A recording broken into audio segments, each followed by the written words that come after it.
500 never looked so good. Your Chiefs are back, but are they their old selves? Well, they're starting to look more like it today on Locked On Chiefs. From the land of the free and the home of the Chiefs, this is the Locked On Chiefs podcast. Welcome in, Chiefs Kingdom. Welcome back to Locked On Chiefs, part of Locked On Podcast Network, your team every single day. We're brought to you today by FanDuel. This episode and all the others right now, new customers get $5 back. If your bet, you can bet $5 and get $300 back is the point there. You can use those across the app if that bet wins. So get into FanDuel and check it out. We have a lot to go over. There has been news and fallout from this game. We should just call this the aftermath show. In fact, I might. But I do believe it was a statement game. The question becomes, where are the Chiefs? What does this do for them? Do they look like them old selves? In some ways they do. In some ways they have a bit to go, but we're going to get there. Then we're going to come back. These players were very specifically guys that we need to shout out that maybe we didn't run down in the post game or on further review, grades, etc. We're going to run those down as well. And then there was this meltdown that happened after the ball game itself. There was fallout from that today. We'll get to it all. This is Chris Clark, KC Chiefs Corner. I'm Ryan Tracy from NFL33.com and RGRFootball.com. What do you think? I have a bone to pick with you because you say that they look like their old selves. I disagree. And the reason I disagree is because we've never seen this version of Kansas City that we're about to see this next coming week. I know we're going to talk about the Lions game, and we need to get to that. I'm not saying we don't. But this is a team we have never seen because they have never had Hollywood Brown, Xavier Worthy, and Rashee Rice all on the field at the same time. And that is huge and goes way beyond being their old selves. I do think there are some players that absolutely look like their old selves. Patrick Mahomes continues to look like a fantastic player and really in some ways probably playing at an MVP level. Won't be talked about because of their record necessarily, but I do think that he deserves some recognition there. Only 2 turnovers the entire season, and I would definitely argue that only 1 belongs to him. Regardless, I mean, you look at this offensive line, they did very well without their starting left tackle, which is something that I don't think we could say enough about Jaylen Moore in the situation he stepped into, but the defense looked like they were getting back to who they were, and the offense definitely looked like things were clicking on all cylinders. And I do think that that's a positive sign, especially now that I think I saw somebody say that they've scored 32 points a game or something like that in the last couple of weeks, somewhere similar. And if you can do that on offense, you're going to be in a good situation without Rashee Rice. That number actually looks very good. And we do need to talk more about Jaylen Moore. We're going to do that as one of the standout players coming up here in a little bit, folks. So just hold tight. But I want to be very specific. What I mean is when we go back to the days when we were talking about 6, 7, 8, maybe even 9 guys receiving passes for the Kansas City Chiefs offense, that's specifically what I'm talking about. And I am counting in Rashee, who, by the way, Rashee Rice is on the roster, is off of the suspended list. Jason Brownlee waived today. He is most likely to come right back tomorrow, get onto that practice squad. I thought it was a little bit curious. I had theorized last night on the other live that Elijah Mitchell might be the guy that gets waived in this kind of condition, knowing that, hey, we want you back. We want you as a reserve that we can pull up, so we'll bring you right back. But I thought it was because Mitchell has not been able to really contribute much, whereas Brownlee's been playing special team snaps. This actually caught me a little bit off guard. What did you think? I'm not as surprised because at the end of the day, you're not going to be able to have that many wide receivers dress. So Brownlee wasn't going to be able to dress if everybody else was healthy. I don't think with Rashee Rice coming back, there's going to be somebody that's going to have to take the snaps that Brownlee was taking, and I don't know who that'll be. We'll find out. Won't be Elijah Mitchell. Obviously, won't be Rashee Rice, but it is going to be somebody that's going to be stepping into that position. I would guess it's going to be a corner, just based on the roster and the way things are going. What can you say though about this Chiefs offense and how they've been playing over the past couple of weeks? They've been getting the job done. Obviously, the Mahomes interception against Jacksonville was costly, and I get that.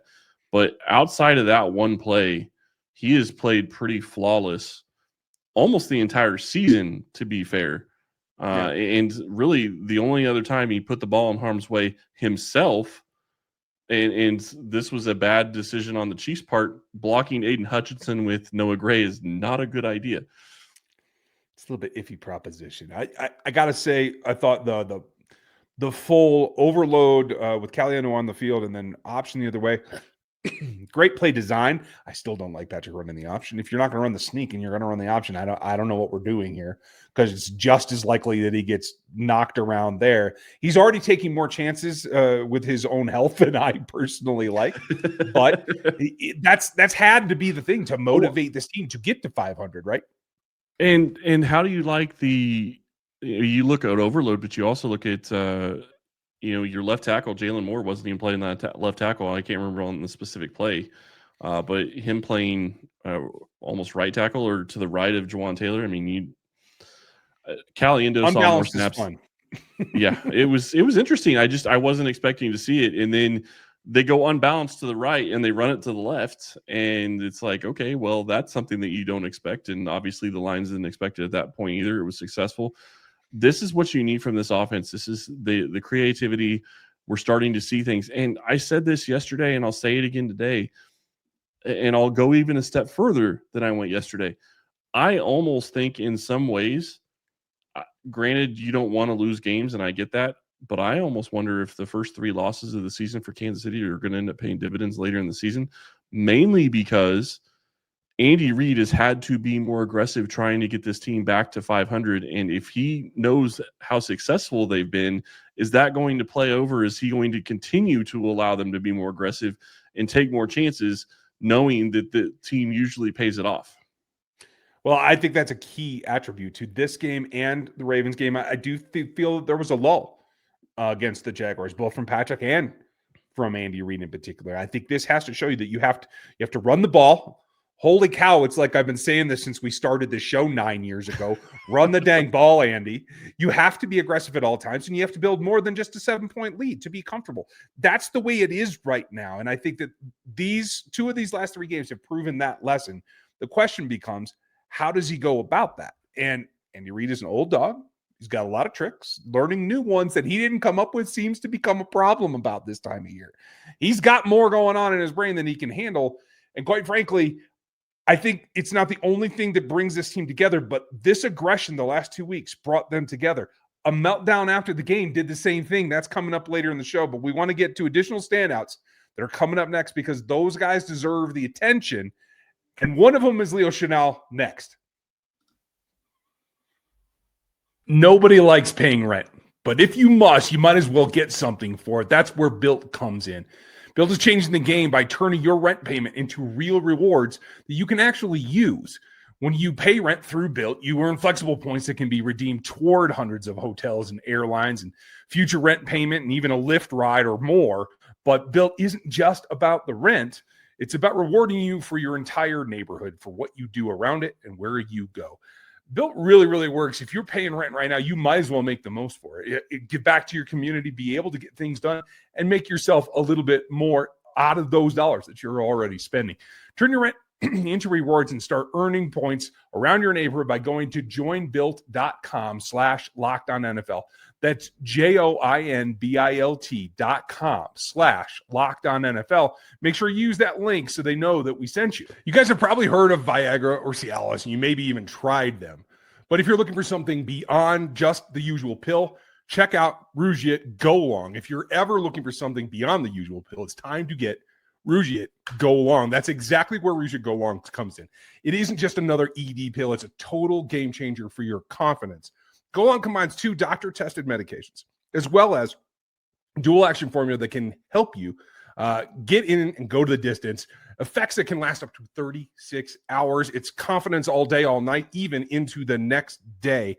The process is simple. You connect with a board-certified doctor, 100% online, and if you're prescribed, your treatment ships discreetly to your door. If prescribed, the treatment ships easily to you with no explanation whatsoever. Ready to level up your confidence in the bedroom? Head to Rugiet, RUGIET.com, and use the promo code LockedOnNFL for 15% off of your first order. That's RUGIET.com, and use that code LockedOnNFL. Make sure you use the code so they know that we sent you. Players that stand out in this game, you mentioned it before we even got to this section. Leo Chenal stood out. He has continued to show his value to this team. And it goes beyond just seeing what he does on the field because he changes the way this team plays defense. And the Detroit Lions also play this way. They try to go 3 linebacker sets as much as you possibly can. You hardly ever see that in the NFL anymore. But Leo Chenal has shown that there's value on this team, and it is helping Kansas City in a game where, and I know that you said this on X, I think you said it last night and maybe even said it today, but it was interesting because the first drive, they ran the ball, I don't know how many times, but it seemed like every single play, but they also had to use 2 trick plays in order to get down into scoring position. Was that on top of the trick play that they tried to score the touchdown with? Or I was including that. That was one. You were including that. Okay. Yeah. And Leo's a guy that's pulling a little bit of everything. Now, is he stopping a ton of plays? Last night, it wasn't so much about the stops. He did have 6 combined tackles, but gave up a little bit of yards. Had a couple of missed tackles, I will admit. Gave up 3 for 3 in receptions allowed, right? But he limited those to 35 yards. So you're talking about a guy that gets put on island against Laporta. He was in coverage against some wide receivers. At one point, Leo Chenal had Amon-Ra St. Brown. Like, this is a guy that's doing a little bit of everything. And while some games he really does stand out in producing the stats, that kind of thing. Like, if I look at pressure from Leo Chenal, you didn't get anything recorded last night. But he's there, and he's pushing the pocket, and he's threatening. And I think teams understand. Right, exactly. I mean, I was just going to say, like, he's played the B-gap before, but as a stand-up linebacker, mugging it up, not as the 3-tech that's supposed to man it. So, like, just the fact that he's that versatile, and when you have somebody go down, Omar Norman Lott not playing, what do you get, like 11 snaps last night? You needed somebody to supplement. Mike Dana, Charles Omenihu trying to step their game, trying to put out a little bit more. But Leo was there for that. He's there in coverage. And it's just, he's a glue guy at this point. At least in this game, he was a glue guy. He didn't have one of those outstanding plays, but he does make those quite often. Yeah, and I'll give credit to you. You talked about him covering Amon-Ra St. Brown. Nick Bolton had Amon-Ra St. Brown as well on one specific play, and a huge 3rd down play where Jared Goff threw the ball, and Nick Bolton was in the way and caused him to throw it to where it wasn't going to be caught. So, huge play by Nick on that one. Jaylen Moore. I said this before that we started recording this show. You have to talk about him. I don't care how many pressures he ended up giving up. What was it, 3, I think, according to PFF? 1 in the first half, and playing against Aiden Hutchinson, and I'm forgetting the other Lions edge rusher. Muhammad, is that correct? Yeah. Mm-hmm. Okay. Yeah. Playing against those two, this is a formidable defensive front. And the other guy, and this isn't necessarily on Jaylen Moore, but the offensive line in general, Aleem McNeil came back and played in this game, if I remember correctly, coming back from an injury. And that was a big deal for this Lions defense too. And he didn't really do anything either. So this entire offensive line played fantastic last night. And it was without their starting left tackle. And thank you, Brett Veach, for being smart enough to go spend $15 million a year on a backup left tackle, because I don't care. This helped you get a win in this situation. If that is Juan Morris, or you do whatever you have to do to try to put somebody else out there at left tackle, I don't know that the Chiefs win this game, period, let alone comfortably. Yeah, absolutely. Al-Qadim Muhammad, that one sack. Yeah, okay, that was there. It's also his only tackle. It's literally the only time I heard the guy's name all night long. But wasn't that Mahomes basically eating the ball on that sack? I wouldn't necessarily say that. He did dip, and he used his speed. He got Jaylen off kilter, off balance in particular, and a little bit high. So, I mean, it was a good pass rush, whether Mahomes was ducking it or not. Like, that was a good play. But literally the only time that I heard his name mentioned all night long. And kudos to him. Now, McNeil was available, but I did double check. I don't think he played any snaps. I don't have him on the list here. I could be wrong, but I am going just off a snap count somebody else put together, so don't hold me accountable. A lot of people were asking me about the penalties last night. Hey, if you decline penalties, they don't count, so you weren't penalized. There was no punishment in the penalty, so no, the Chiefs did not incur any penalties last night. So that's something to say as well. Now, more, I think people were melting down about the value that you had to have. And I think this proved out to be the way that it's designed to be. They made a decision before the draft to have a guy that they felt could come in and play a game like this. And let's be real, to jump in against this pass rush duo, to give up 3 pressures, that's great for a guy, who had not started consistently in San Francisco before either. And to come off cold, especially on a day's notice, it's really, really impressive. But the thing was, they knew making that investment was always going to be about what it could do, what you might have to do. And this is a case where you might have to. Next year, it's going to be about could, because he will be the right tackle next season. And that, I think, is probably the thing that made me feel better this morning versus last night. Last night was good to get a win. This morning, it's good to know that you have both your tackles for next season. Yeah, and I will take this time to say this. I want to give a shout out to Jawan Taylor. 1 pressure from Jawan Taylor. Jawan Taylor has played 2 clean games in a row for this team, and he's moving in the right direction. If that continues, we are in a great situation going forward, and Kansas City is going to be – this offensive line is getting better and better every week, and the guy that isn't going to get enough praise for how he has continued to grow through it is Kingsley Suamataia, who had 0 pressures last night. That is a huge, huge deal for this team. And just looking at how this offensive line was going to go, the question was, can Kingsley stand up? Can he be somebody that can step in and be a good starter, or even an even average starter would be okay? He stepped in and been a good starter the past couple of weeks.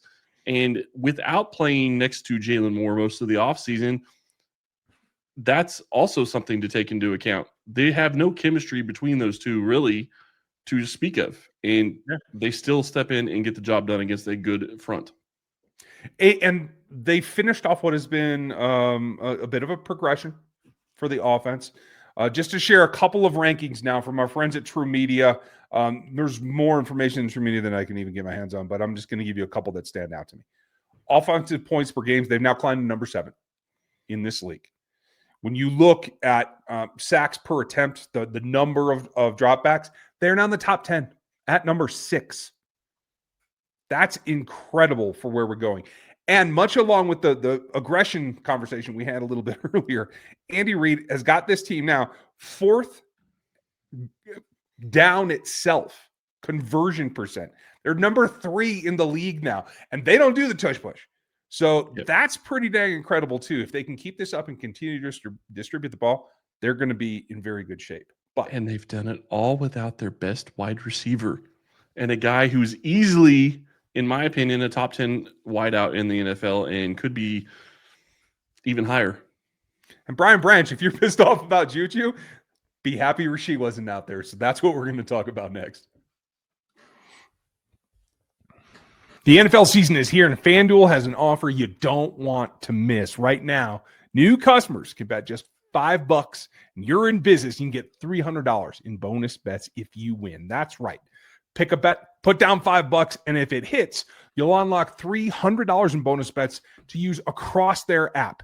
It's super simple, and if you know your first one, it helps you get on a roll. Without a doubt, it makes watching football even more exciting when you've got a little something riding on the action, when you're involved. It's not just for the casual fan, but if you love diving into the stats, FanDuel makes that game day experience that much more. You got to get into it. So what are you waiting for? Visit FanDuel.com or download the FanDuel app today and get started. It's at FanDuel.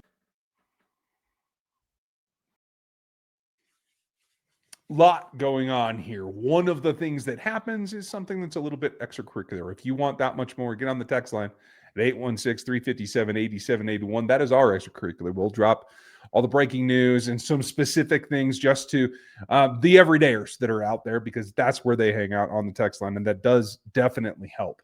Now, I didn't put anything on the text line today. I'm not going to, because this whole situation after the ball game was kind of a little bit strange. And I teased Brian Branch because, quite frankly, you were a jerk last night and you deserve to be teased.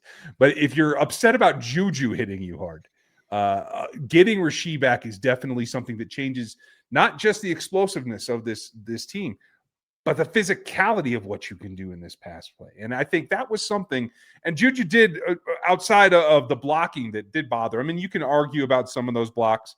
Hines Ward made a living doing this, folks, of hitting guys, just close enough to be not a block in the back. Nobody villainized him, so I ain't too worried about it. And he did produce on the field. JuJu got it from?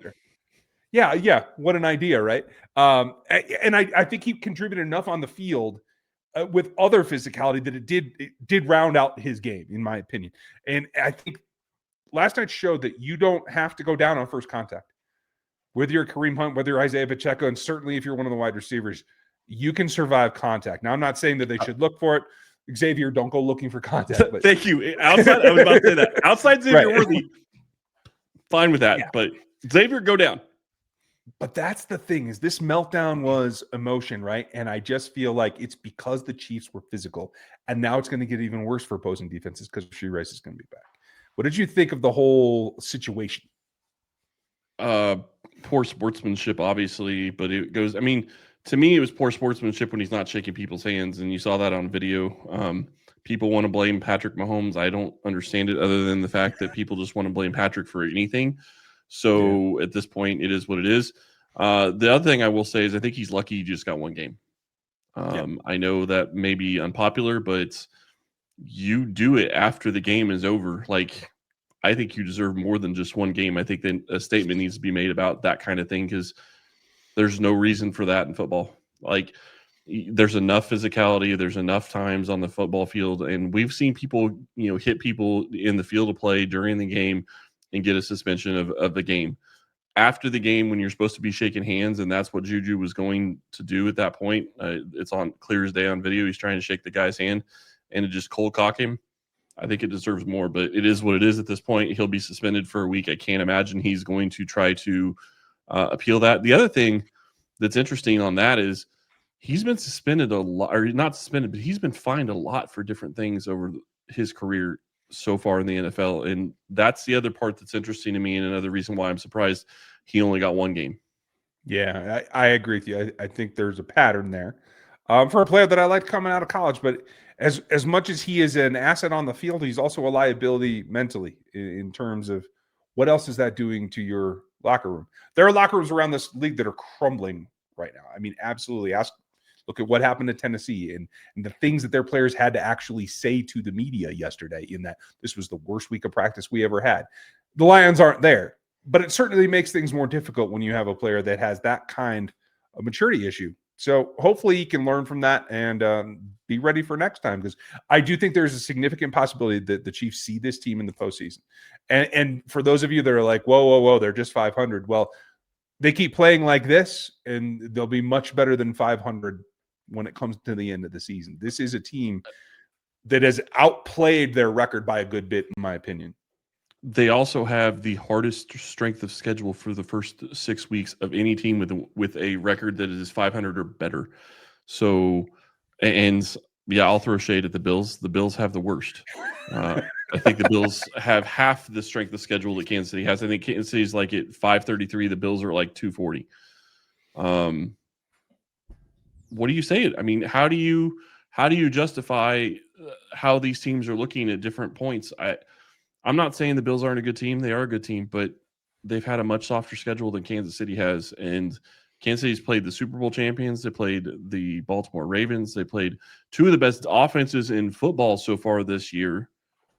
And and it's funny, the Eagles were thought to be a powerhouse and a huge offense, and Kansas City basically shut them down. If it's not for that game-changing interception that was caused by Travis Kelce, I think that game changes differently. I was actually talking to one of my friends today. The Kansas City's probably 2 plays from being 5-1. Legitimately. Arguably, the 2 turnovers, I assume you're talking about? Yeah. Yeah, Easily. because they both turned games. Right. And it's 14-point swing on both of them.